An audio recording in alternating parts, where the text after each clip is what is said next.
Amados irmãos e irmãs,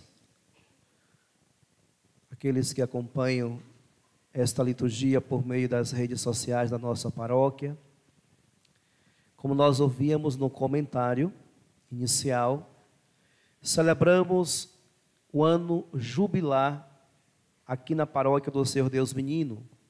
São 90 anos da criação da nossa paróquia, por isso estamos nesse itinerário espiritual até o dia 30 de novembro, refletindo um tema específico: 90 anos de paróquia, vocação, graça e missão. Corações ardentes, pés a caminho. Fizemos uma junção entre o ano jubilar da nossa paróquia com o terceiro ano vocacional no Brasil. Durante esse ano nós estamos rezando por todas as vocações. Quando se fala em ano vocacional, às vezes se pensa que estamos rezando pelas vocações sacerdotais. Não. Nós estamos rezando por todas as vocações. Vocações sacerdotais, vocações religiosas, vocações à vida familiar, vocações laicais, ou seja, dentro da igreja existe uma infinidade de ministérios. E para cada ministério nós somos vocacionados a exercer a nossa missão a partir daquele ministério. Cada um vai se identificando e todos então juntos formam esse corpo que é a igreja e juntos caminhamos na mesma direção que é o reino definitivo. Amados irmãos e irmãs, refletiremos então esta liturgia em 3 momentos. No primeiro momento falaremos sobre a palavra de Deus que nós escutamos nesta tarde. Segundo momento, falaremos um pouco sobre o tema da festa dos 90 anos da paróquia. E o terceiro pontinho, iremos falar sobre Santa Isabel de Portugal. Hoje, como todos devem estar sabendo, celebramos a solenidade de São Pedro e São Paulo. Uma vez que nós celebramos pela manhã, a igreja nos permite celebrar já uma outra liturgia, inclusive já vem nos próprios livros da igreja. Por isso celebramos o 13º domingo do tempo comum, mas como aqui nessa comunidade nós temos Santa Isabel como padroeira, a igreja nos permite celebrar então a sua festa. Por isso então celebramos a festa de Santa Isabel, conservando a liturgia do dia, conservando os textos bíblicos que nós ouvimos. E o que é que nós escutamos na primeira leitura? Lá no livro dos Reis, relata-nos a experiência do profeta Eliseu, que sempre fazia um caminho e chegava em uma determinada cidadezinha, um povoadozinho, e se hospedava numa casa de uma senhora que sempre dava hospedagem. E ela observou, pelo comportamento daquele hóspede, que ele era um servo de Deus. Esse homem é diferente, ele é um servo de Deus. E o que foi que eles fizeram? Melhoraram a forma de acolhimento. Construíram um quartinho no lugar reservado e disse: quando ele voltar, nós vamos acolher de novo, mas agora colocaremos ele em um lugarzinho apropriado. E esse homem então volta um tempo depois com o seu servo. Ele nunca andava sozinho, e quando ele chega, pede hospedagem, com muita alegria aquele casal acolhe e o coloca naquele lugar.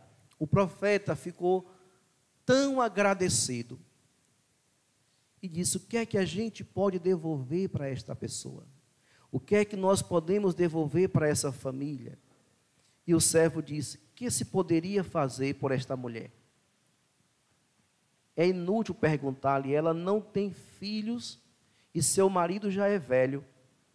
Mas Eliseu, como profeta, como homem de Deus, a chama e ela vem até a porta do seu quarto e ele disse: daqui a 1 ano, neste tempo, estarás com o filho nos braços. O que é que aconteceu? Ela hospedou um servo de Deus e por meio deste servo, Deus a abençoou. Deus a abençoou. Por isso, caríssimos irmãos e irmãs, nós encontramos nas Sagradas Escrituras várias experiências de pessoas que davam hospedagem a um desconhecido, e esse desconhecido depois era revelado como um mensageiro de Deus, como um servo de Deus. Nós tivemos aqui as santas missões populares e em todas as comunidades, famílias acolheram os padres e as missionárias. Podem ter certeza, podem guardar no coração de vocês, aqueles que deram essa hospedagem, Deus viu. E por meio dessa hospedagem, por meio da presença desse sacerdote, dessas missionárias, muitas bênçãos virão sobre a casa de vocês. Como o próprio texto nos diz, depois de 1 ano, aquela mulher iria sair do seu sofrimento e da sua angústia. Já estava na idade avançada e não tinha filhos, mas por causa da sua gentileza, da sua caridade para com o profeta, Deus a abençoou.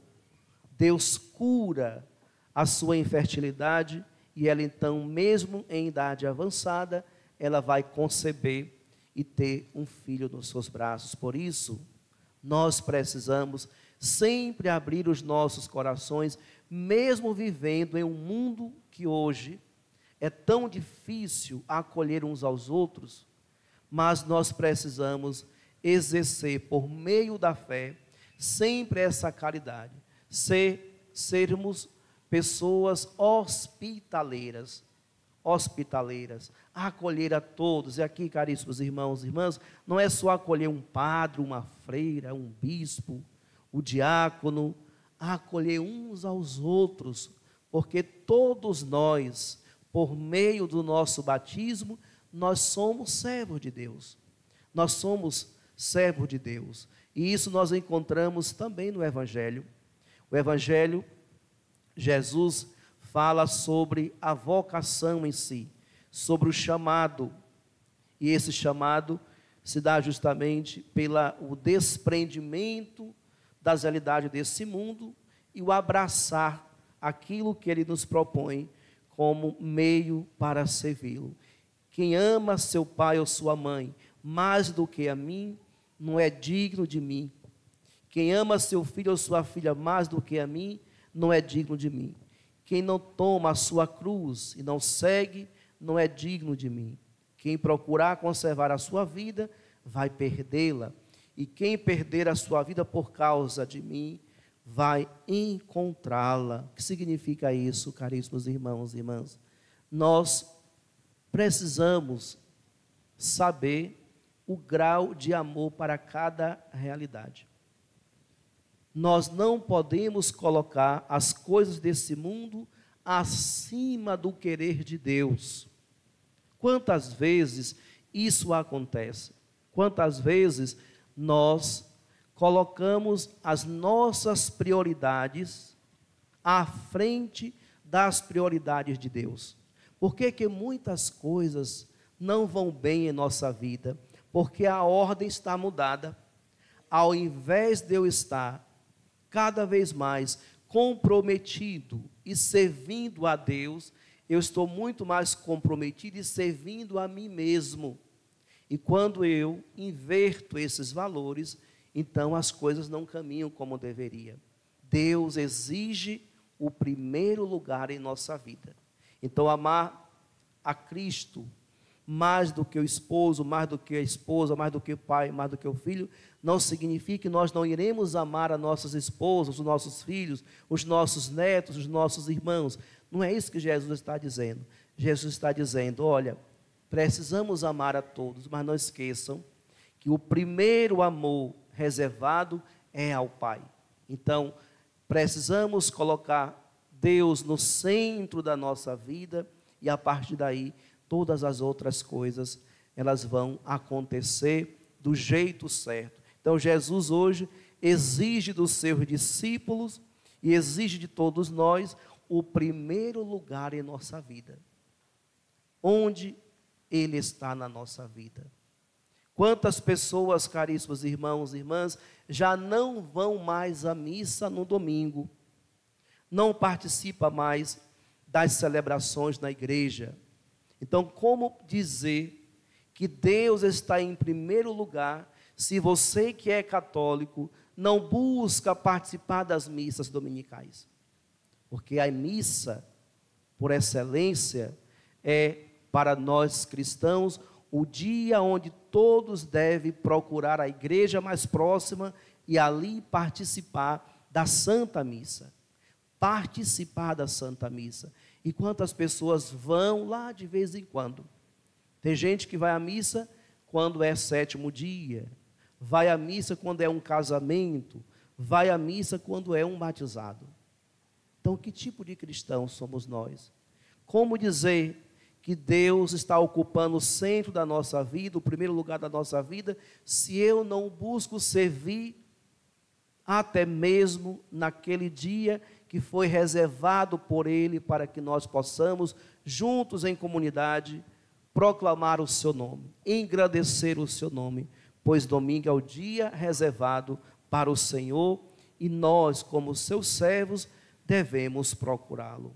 Por isso, amados irmãos e irmãs, Jesus nos chama e exige de nós essa consciência de que Ele deve estar em primeiro lugar na nossa vida, pois ainda nos afirma: quem recebe um profeta por ser profeta, receberá a recompensa de profeta, e quem recebe um justo por ser justo, receberá a recompensa de justo. Quem der, ainda que seja apenas um copo de água fresca, a um desses pequeninos, por ser meu discípulo, em verdade vos digo, não perderá a sua recompensa. Jesus também, do Evangelho de hoje, nos ensina a exercer a hospitalidade, acolher bem, acolher uns aos outros, para que nós possamos cada vez mais receber as recompensas que vêm de Deus. E por fim, caríssimos irmãos e irmãs, a liturgia ainda nos assegura que nós devemos proclamar, cantar eternamente o amor de Deus em nossa vida. Tomar consciência de que Deus nos ama. Deus nos ama. O amor de Deus para com a humanidade é um amor encarnado na pessoa do seu Filho Jesus. Então, toda vez que você quiser lembrar do amor de Deus para com você, é só olhar na cruz. Ali está representado o quanto Deus nos ama. Se nós tomamos essa consciência do amor de Deus para conosco, então todos os dias nós devemos cantar, nós devemos proclamar esse amor de Deus para conosco.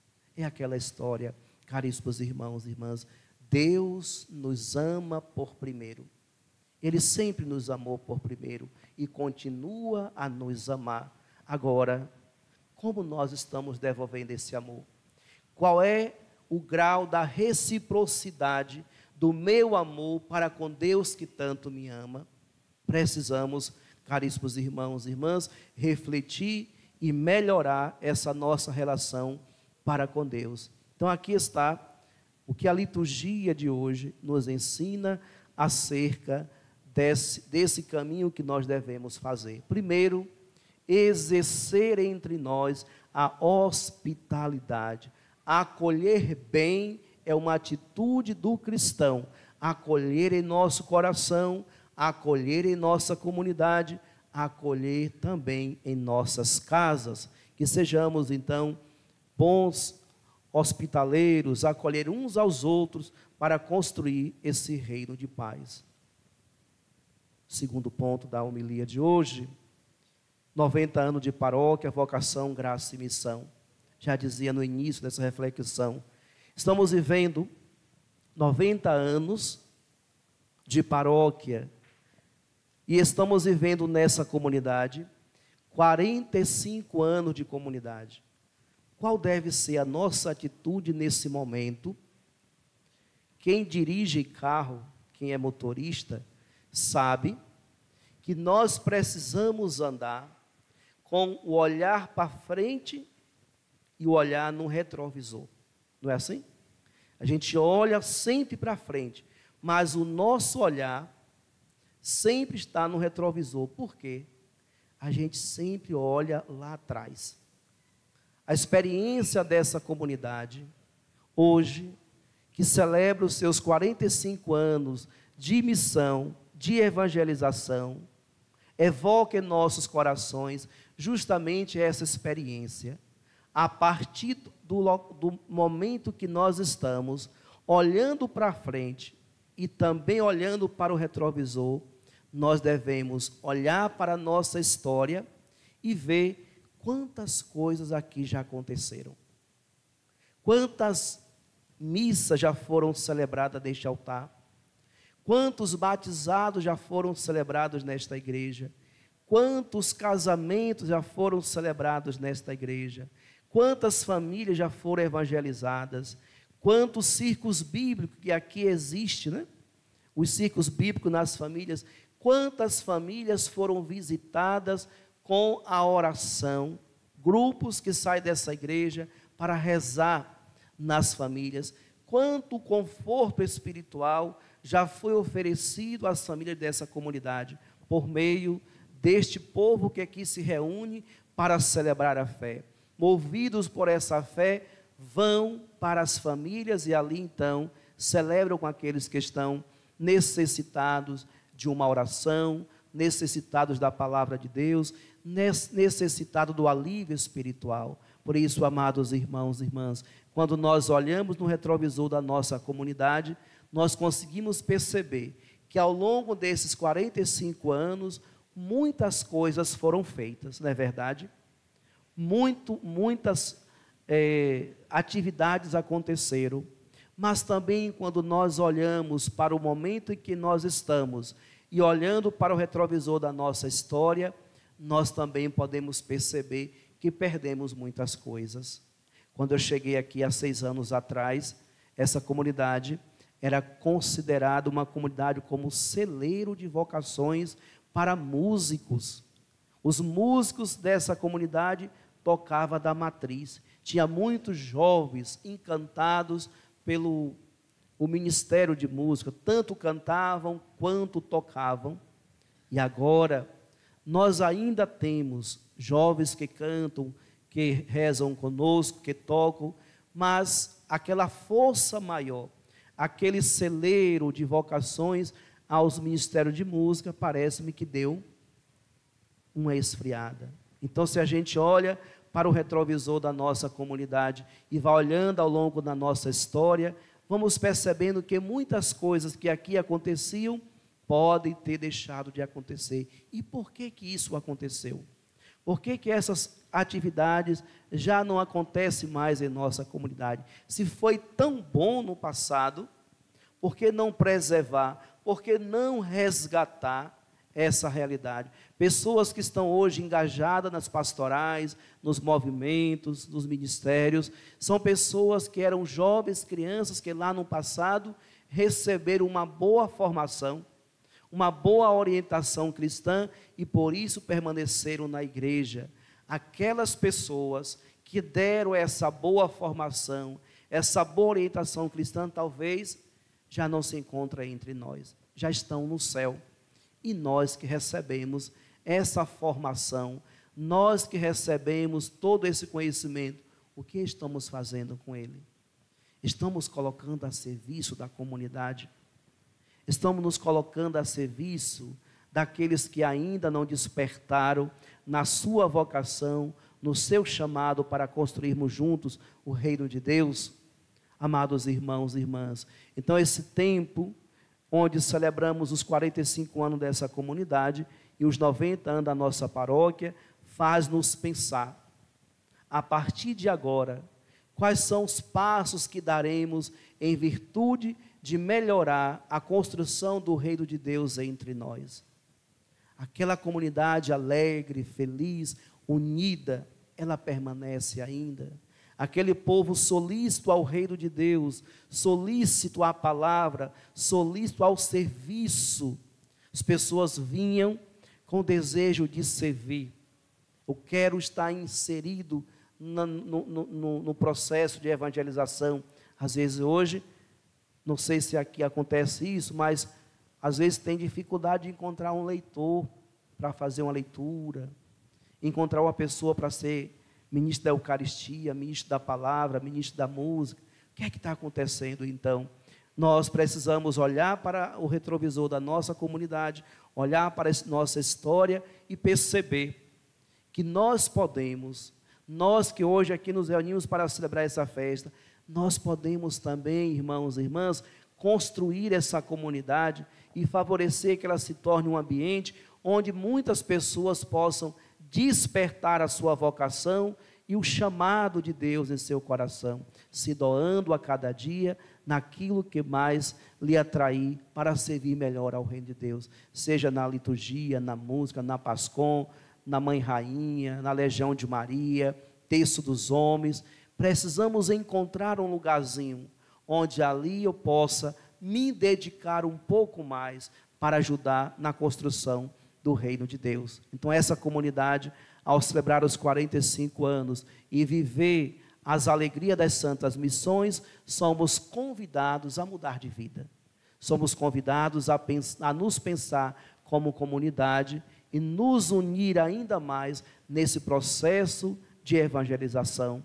E por fim, amados irmãos e irmãs, o terceiro pontinho dessa nossa reflexão é a nossa padroeira Santa Isabel de Portugal, que hoje a gente traz esse ponto tão importante na vida dela. Não sei se vocês sabem, Santa Isabel casou-se com 12 anos de idade. Era bem jovenzinha. Ela foi dada como esposa para o rei de Portugal, né? Acho que Pedro III. E ela enfrentou muitas dificuldades. Porém, desde jovenzinha, ela conservava uma espiritualidade invejável. Ela tinha uma intimidade profunda com Deus. Ela buscava viver a sua fé. E por isso ela se tornou, não só na família, mas também no reino de Portugal, um sinal onde ela conseguia dirimir os problemas, os conflitos. Ela era aquela que ia fazer com que a paz acontecesse nos ambientes. Então ela conseguia resolver os conflitos familiares, conseguia resolver também muitos conflitos que acontecia no seu reino. Por ela ser a rainha, ela tinha essa forte influência. Então, uma mulher extremamente fiel a Deus e que nutria no seu coração esse desejo pela paz. Esse desejo pela paz. E não fica aí. Santa Isabel também tinha um cuidado muito especial com os pobres. E ela sempre procurava um jeito de alimentá-los. Não sei se vocês já olharam perfeitamente para a imagem de Santa Isabel. Ela traz na mão um pão, aquilo ali não é um cacau não, tá bom? Às vezes quando a gente olha para Santa Isabel, por morar aqui num ambiente na região de cacau, a gente pensa que é um cacau, né? Mas não é um cacau não, é um pão. E no seu manto tem flores. Por que pão e flores no manto de Santa Isabel? Porque diz a história que um dia ela estava com os pães todo enrolado na sua roupa, no seu manto, e ia saindo para distribuir aos pobres, e o marido viu. E o marido veio em cima dela, perguntando o que é que ela estava ali, o que é que ela tinha, e puxava para ela, eu tenho flores. E quando ela abriu o manto, os pães tinham se transformado em flores. Então, Santa Isabel é essa santa, tanto que promoveu a paz e tanto também que cuidou dos pobres, dos necessitados, daqueles que mais precisavam no seu reino. Após o falecimento do seu marido, ela então ingressou na Ordem Terceira Franciscana e viveu todo o resto da sua vida por meio da oração e praticando a caridade. Então, Santa Isabel é um exemplo de fiel cristão. É um exemplo para todos nós de mulher que foi fiel a Deus, cumpriu com a sua missão, mesmo sendo esposa e sofrendo muito com o seu marido, que era um marido difícil, um marido que não a respeitava, mas ela honrou até o fim o seu matrimônio, e ela honrava o seu matrimônio por meio da sua fidelidade a Deus. Não desviava o seu olhar do Senhor. Buscava e mantinha-se sempre em comunhão por meio da oração. Por isso, amados irmãos e irmãs, eis aqui algo importantíssimo para todos nós. Nesse ano vocacional, nós refletimos acerca do desafio da missão e o desafio da vocação. Quais são os desafios? O texto base ou o manual desse ano vocacional traz um texto que nos diz o seguinte: o maior desafio para viver a nossa vocação e a nossa missão é a escuta e o discernimento do chamado de Deus em nossa vida. Porque a nossa vida não tem um espaço vazio para Deus falar. E aí apresenta-nos a autorreferencialidade. O que significa isso? Eu me torno referência de mim mesmo. E um exemplo para isso é quando você exageradamente começa a tirar as selfies e se autopostar. Quem se torna referência diariamente de você? Você mesmo. Você quer ser visto, você quer ser idolatrado, você quer receber likes, curtidas. Então, todos os dias eu posto uma foto de mim mesmo, para que as pessoas possam me dar like, possam me curtir. Então, eu vou enchendo a minha vida com essas realidades e vou perdendo um espaço vazio para que Deus possa falar comigo. E aí a gente falava aqui, acho que na sexta-feira, que existem muitas redes sociais, né? Instagram, Facebook, Twitter, TikTok, Kawaii. Imagine você tendo todas essas redes sociais, você alimentá-las e também quem tem essas redes não só alimenta com a sua presença ali, né, com as suas fotos, mas você também acompanha os outros. Durante o seu dia inteiro, você está ocupado com essas coisinhas. Isso é só um exemplo, mas tem tantas outras coisas que a gente faz também. E aí eu pergunto, qual é o espaço vazio na sua vida que você tem para Deus falar a você? Nós não temos. E por isso, então, nós não escutamos e não discernimos o chamado de Deus em nossa vida. Por isso, então, o texto ainda nos diz, para que nós possamos ouvir atentamente o que Deus nos fala e discernir o seu chamado, nós precisamos de um espaço vazio para que possamos, então, nesse espaço, nos colocar em oração. Por isso eu pergunto, meu irmão, minha irmã, como está a sua vida de oração? Tem rezado? Tem falado com Deus? Mas não é só rezar o texto como, tenho que rezar para cumprir minhas obrigações com a minha pastoral, com o meu movimento. O espaço vazio é você se desconectar de tudo para se colocar na presença de Deus e deixar Deus falar.